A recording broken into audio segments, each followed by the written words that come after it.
GX, what a weird mess. I'll be honest, this series is a straight up mixed bag for me. GX was the first of the many spin-off series set in the future after the end of the original series. All the series are within canon due to links between them, such as Bonds Beyond Time or Kyber Corporation being behind lots of companies throughout the franchise. This time the story is set at Duel Academy, a school built to teach duel monsters because Yu-Gi-Oh! A new student called Judai Yuki enters the school at the lowest rank and duels his way through 3 years of assassins, cults, demons and darkness. As this series follows the arc structure very unevenly, I will take small looks at each of them. There are more episodes looking at the world beyond the storylines until they went to another dimension, but I will talk about that later. Instead of battling villains every episode like the original series or later ones, GX took a more laid back slice of life approach and some aspects of it work. I love world building when it's done right, as in it develops both the characters and the world. For example, the part where Manjome, the rival, is expelled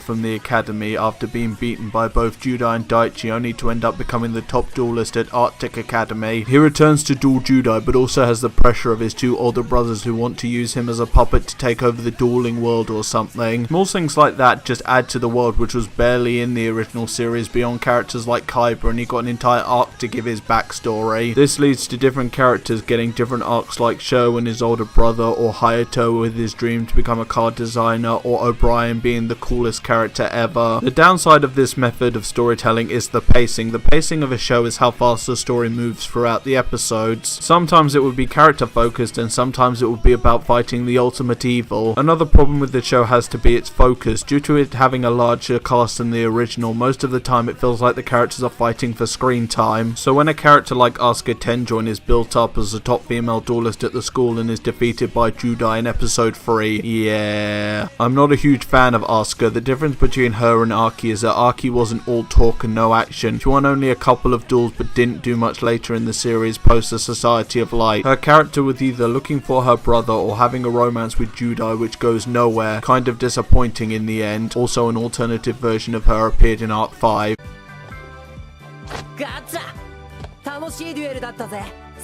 He had his flaws but admitted and grew beyond them. I only have 2 problems with Judai. The first was the series focusing on him to the detriment of the rest of the cast. A lot of duels which could have been given to the other characters were instead given to Judai. A better balanced look at the cast could have led to better development throughout. The second being the reveal that a card that Judai had when he was a kid, which was shot into space with his guardian spirit from a previous life, then they were in love. So Judai uses super polymerization to fuse them together into a new being, thus saving the Spider-Verse, I think. My problem with this goes back to the pacing problem, meaning that it comes right the hell out of nowhere. Also, it leads to a retread of the Yugi Atem duality with Judai Yubel, and it feels stupid after almost the whole show being different from the original series beyond random cameos like Kyber. Judai does have a great deck with his elemental hero cards. This series didn't introduce a new extra deck summoning method, but instead focused on the already existing fusion cards. Using a certain amount of monsters along with a spell card, a player can fusion summon a powerful monster. Judai fused his elemental heroes and later contact fusion with his Neospatians. Speaking of which, Judai later gains the Neospatian cards along with his elemental hero Neos. They aren't as good as the elemental heroes, but Neos became Judai's ace. Sorry, Flame Wingman. While Asuka was disappointing, characters like Sho and Kronos were cool with their story, Sho standing up above his brother and becoming a powerful duelist.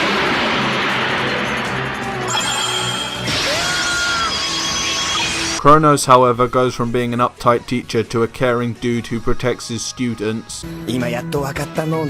みんなと別れるのがこんなにも辛いのは教師である私自身彼らから学んだことがあまりにも多かったからなのね。My favorite character has to be Edo Phoenix, who wields the Destiny Heroes. After his father designed the Destiny Heroes, he was murdered and the strongest card he created was stolen. Edo is dueling to find that man and avenge his father with the very cards he created.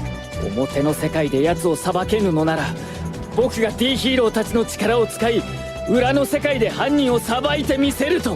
I've always enjoyed characters that grow from tragedy. Right, every JoJo. Also, an alternative version of Edo appeared in Arc 5. The villains were also mostly good. The 7-star assassins were all great with their gimmicks to their decks that remind me of some of the earlier antagonists from the original series like Doma. Sayo was my favourite villain in the series. I just find the idea of a power from space that corrupts a fortune teller to the point that he can control the future, especially in a world run by card games, fascinating. 大アルカナのラストナンバー、アルカナフォース21。Also, his hypnotism to corrupt the school and his manipulation of Edo is so good. His evil plan of using a satellite to destroy the world is kind of hilarious in a classic supervillain way. Yubel is a hard villain to talk about. They're an intelligent being who manipulates events. The problem is their plan is all over the place, crossing 3 dimensions and goes on forever because the pacing sucks in this arc. However, Yubel does have one of my favourite duels in the series against Ryu while possessing Johan.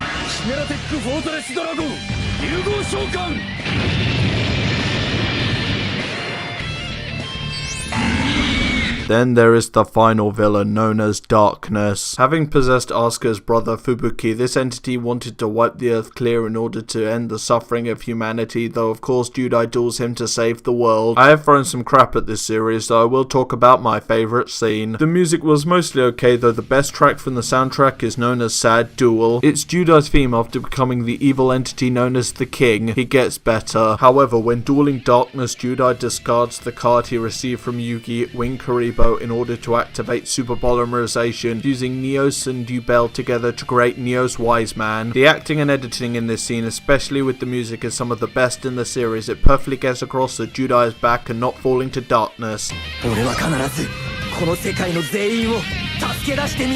The dual discs in GX are different from the original series, even though those types appear in right at the beginning during the entrance exams. They are more streamlined in design instead of launching projectors. Of course there are alternative designs, though my favourite is still O'Brien's. The different ranks from the school were kind of pointless in the end. Judai pretty much runs through Obelisk and Ra students with little problem. Take that, education system. So that's GX, and while I don't think it's bad, I wouldn't call it amazing. It had its moments, but I do believe we had some stronger series after. Speaking of which, next time we hit the streets of Neo Domino City and synchro summon into 5Ds. If you like this video, please give it a like, subscribe, and hit that notification button for more content from yours truly. Also, follow me on Twitter through the link in the description. Cheers for watching. Also, my favourite deck in the series is still Destiny Heroes.